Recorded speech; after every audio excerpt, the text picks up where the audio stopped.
மார்கழி மாதத்து அமாவாசை அனுமன் ஜெயந்தியாக கொண்டாடப்படுகிறது. இது பார்த்தீங்கன்னா நாளைய தினம் வெள்ளிக்கிழமை 19-12 டிசம்பர் வருகிறது.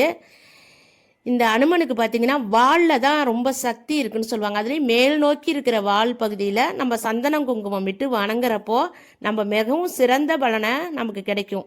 மாரி ஸ்ரீராம ஜெயம் அப்படின்னு எழுதி ஒரு வெற்றிலையை சமர்ப்பித்தாலும் சரி, ஒரு துளசியை ஸ்ரீராம ஜெயம் அப்படின்னு சொல்லி ஆஞ்சநேயருக்கு சமர்ப்பித்தா மிகுந்த நற்பலன்களை நம்ம அடையலாம். ஸ்ரீராம ஜெயம் சொல்லிக்கிட்டே இருந்தாலும் மிகுந்த நற்பலன்கள் நமக்கு கிடைக்கும்.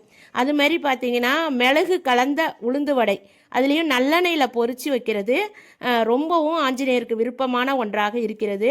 இதனாலும் நம்ம நல்ல பலன்களை அடையலாம். ஆஞ்சநேயர் மிகவும் பலசாலி, ஆனால் அவரோட பலம் அவருக்கே தெரியாது. அதை நம்ம அடுத்தவங்க சொல்லக்குள்ள தான் அந்த பலம் தெரியும் அப்படின்னு சொன்னாதான் சொல்லியிருக்கிறாங்க அந்த சரிதத்தில். நம்மளை ஆஞ்சநேயரை போற்றி புகழ்ந்து பாடக்குள்ளதான் அவருக்கு அவரோட பலம் தெரியும் அப்படின்னு சொல்லுவாங்க. அப்படி அவர் போற்றி புகழக்கூடிய துளசிதாசர் எழுதிய அனுமன் சாலிசா இதை கேட்டாலே உங்களுக்கு புரியும், அதில் அவரோட என்னென்ன பலன்கள் இருக்குங்கிறத நீங்கள் அழகாக புரிஞ்சுக்கலாம். யார் இந்த துளசிதாசர், அவருக்கும் அனுமனுக்கு என்ன சம்பந்தம் அப்படின்னு மிகப்பெரிய ஒரு கதையே இருக்குது பிள்ளைங்களா. இந்த கதையெல்லாம் நம்மளோட சேனலில் நான் வீடியோவாக கொடுத்துருக்கேன். அது மட்டும் இல்லாமல் அந்த துளசிதாசர் எழுதிய அனுமன் சாலிசாவும் தமிழில் உங்களுக்கு எளிமையாக புரிகிற வண்ணம் தமிழில் உங்களுக்கு நான் பாடி போட்டிருக்கிறேன்.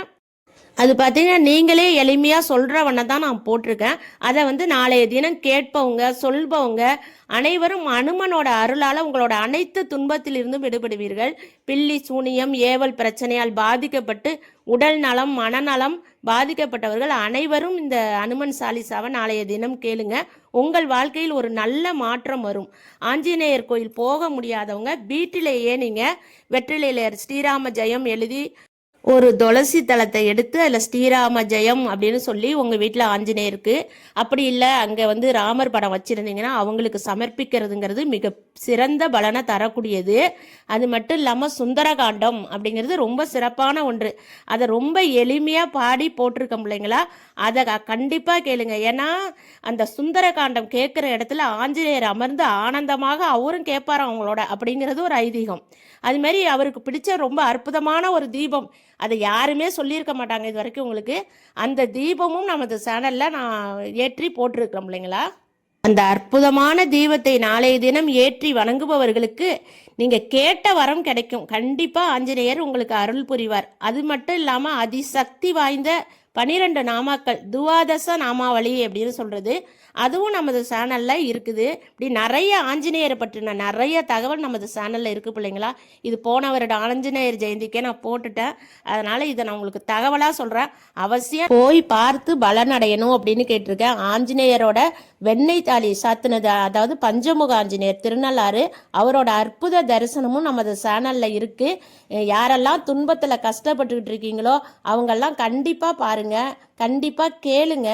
உங்களால் கோவிலுக்கு போய் அங்கே உட்காந்து கேட்க முடிஞ்சால் கேளுங்க. அப்படி இல்லைன்னா உங்கள் வீட்லேயே ஒரு தீபத்தை ஏற்றி வச்சு துளசி சாத்திட்டு இந்த அனுமன் சாலிசாவும் சுந்தரகாண்டமும் கேளுங்க. ரொம்ப நல்ல பலனை பெறுவீங்க. இந்த 12 நாமாவளியும் கேளுங்க. உங்கள் உறவினர்களுக்கும் சொல்லுங்கள். நம்ம சேனலை சப்ஸ்கிரைப் பண்ணுங்கள். நன்றி. நான் உங்கள் சக்தி உமா.